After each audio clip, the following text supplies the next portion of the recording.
Tidak seperti kisah kelahiran Yesus yang kita temukan di dalam Injil Matius dan Lukas.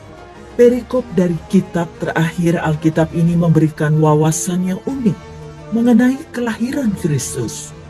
Maka tampaklah suatu tanda besar di langit, seorang perempuan berselubungkan matahari dengan bulan di bawah kakinya dan sebuah mahkota dari 12 bintang di atas kepalanya. Ia sedang mengandung dan dalam keluhan dan penderitaannya hendak melahirkan. Ia berteriak kesakitan. Maka tampaklah suatu tanda yang lain di langit. Dan lihatlah, seekor naga merah padam yang besar, berkepala 7 dan bertanduk 10. Dan di atas kepalanya ada 7 mahkota. Dan ekornya menyeret sepertiga dari bintang-bintang di langit dan melemparkannya ke atas bumi. Dan naga itu berdiri di hadapan perempuan yang hendak melahirkan itu untuk menelan anaknya segera sesudah perempuan itu melahirkannya. Maka ia melahirkan seorang anak laki-laki yang akan mengembalakan semua bangsa dengan gada besi. Tiba-tiba anaknya itu dirampas dan dibawa lari kepada Allah dan ke tahtanya. Wahyu 12 ayat 1 hingga 5. Rasul Yohanes melihat sebuah tanda besar, seorang wanita yang berselubungkan matahari dengan bulan di bawah kakinya dan sebuah mahkota dari 12 bintang di atas kepalanya. Ada kesamaan antara gambaran ini dengan gambaran yang diberikan Yusuf terhadap Yakub ayahnya, ibunya, dan saudara-saudaranya. Kejadian 37 ayat 9 hingga 11. 12 bintang yang menjadi simbol bagi 12 suku bangsa Israel. Perempuan yang dimaksud di Wahyu pasal 12 ini merujuk pada umat Israel. Pada ayat 2 dikatakan perempuan ini sedang mengandung dan hendak melahirkan. Walaupun faktanya Maria yang melahirkan Yesus, tetapi Yesus juga merupakan keturunan Raja Daud dari suku Yehuda, yang juga bagian dari Israel. Jadi tidak salah jika dinyatakan kalau bangsa Israel yang melahirkan Yesus. Gambaran ini tidak asing bagi umat Israel pada zaman itu. Dalam Yesaya 66 ayat 7 hingga 11 dan Mika 4 ayat 10, bangsa Israel dilambangkan sebagai seorang ibu yang melahirkan. Pada ayat 5, dikatakan bahwa anak dari perempuan itu seorang anak laki-laki yang akan menggembalakan semua bangsa dengan gada besi. Tiba-tiba anaknya itu dirampas dan dibawa lari kepada Allah dan tahtanya. Jelas, bagian ini sedang berbicara tentang Yesus Kristus. Yesus yang bangkit dari kematian dan naik ke surga. Suatu hari kelak akan mendirikan kerajaannya di bumi. Wahyu 20 ayat 4 hingga 6. Dia akan memerintah dengan keadilan yang sempurna. Istilah gada besi juga dinyatakan di Mazmur 2 ayat 7 hingga 9. Alkitab dengan jelas mengatakan naga itu adalah setan. Wahyu 12 ayat 9 dengan warna merah atau biros yang menggambarkan kematian.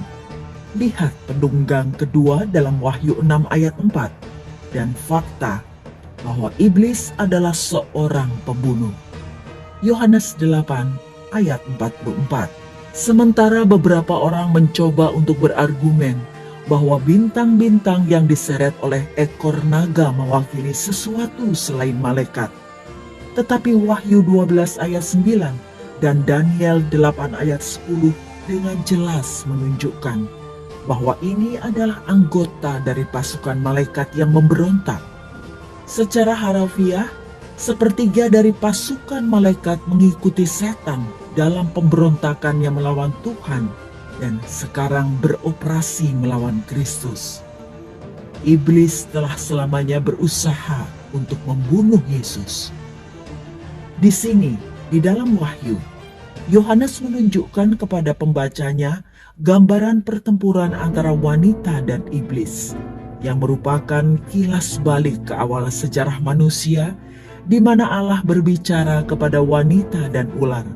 Kejadian 3 ayat 14 hingga 16. Sejak Tuhan memberitahu setan bahwa keturunan wanita itu akan meremukkan kepalanya, maka selalu ada naga yang berdiri menunggu untuk menghancurkan Israel dan nenek moyang dari Sang Mesias.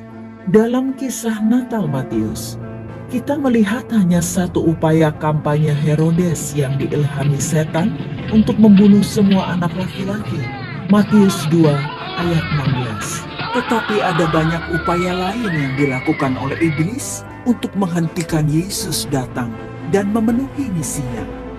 Dipengaruhi oleh iblis, Kain membunuh saudaranya Habel, dan Fir'aun menenggelamkan anak laki-laki orang Ibrani.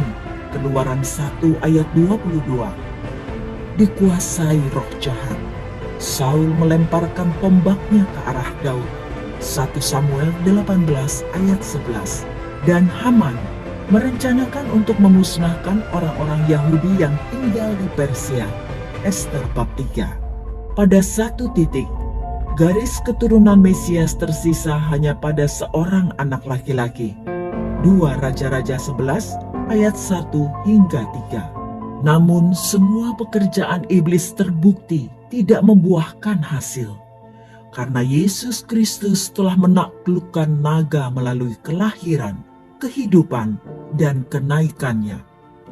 Iblis gagal dalam usahanya untuk menghentikan kedatangan Kristus, gagal dalam usahanya untuk menghentikan Yesus dari penyelesaian misinya, dan gagal dalam usahanya untuk menghentikan Yesus dari pemuliaannya, dan untuk mengingatkan para pembacanya tentang pemerintahan Kristus yang teguh.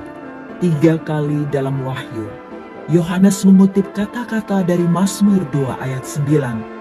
Engkau akan meremukkan mereka dengan gada besi.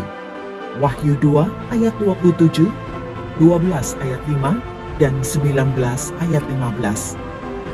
Perumpamaan itu begitu kontras dari seorang bayi tak berdaya di sebuah palungan dalam versi lain kelahiran Kristus ini. Dan begitulah kisah Natal seperti yang diceritakan oleh Yohanes dalam Wahyu. Ini adalah penyingkapan Kristus yang telah naik, Kristus yang dimuliakan, dan Kristus yang akan datang kembali dalam kemuliaan. Sama seperti dalam kisah Natal Lukas, satu-satunya tanggapan yang tepat untuk semua ini adalah kemuliaan bagi Allah di tempat yang maha tinggi dan damai sejahtera di bumi di antara manusia yang berkenan kepadanya. Lukas 2 ayat 14.